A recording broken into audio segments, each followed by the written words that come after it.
Beautiful মেয়ে একদিন একটা দোকানে আসলো, পারফিউমের দোকানে, বললো আমার গায়ের গন্ধ শোকো, আমার জামার যে গন্ধটি সেই গন্ধে আমাকে পারফিউম বানিয়ে দাও। ছেলেটি তখনই গন্ধ শুকলো গায়ের থেকে করে আর বললো, বাহ, এটা তোমার দারুণ গন্ধ, এটাই তোমার না, তোমাকে আমি পারফিউম বানিয়ে দিচ্ছি। মেয়েটি অপেক্ষা করলো, আর পরপর সে এক একটা ফ্লাওয়ার দিতে থাকলো সেই জারের মধ্যে, আর ইঞ্জেকশান দিয়ে সেই জারটির মধ্যে ভরলো, আর কেমিক্যালগুলো মিশাতে থাকলো পরপর, আর সুগন্ধি দিতে থাকলো। যে গন্ধটা পেয়েছিল সেই গন্ধেরই সেন্ট চাই মেয়েটি।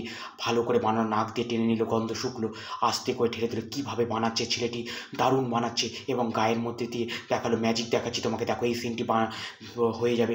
আর ততক্ষণে ফুটছিল, আর তখনই বোতলের মধ্যে ফানেল দ্বারা ঢেলে দিল পুরো, আর পিঙ্ক কালারের হয়ে গেল। চিপিটা লাগিয়ে তার গায়ের মধ্যে দিয়ে বললো, দিয়ে দেখো তোমার হাতে যেমন গন্ধ তেমনই এটার গন্ধ। সেই লাঠিটা দিয়ে তার গায়ে বললো, এটা আবার গন্ধ শুকো। সে গন্ধ শুকে পাগল হয়ে গেল, আর ছেলেটির প্রতি ভালোবাসা জন্মে গেল, আর বলে, নাও পেমেন্ট করে দিয়েছি, ব্যাগটা নিয়ে নিল।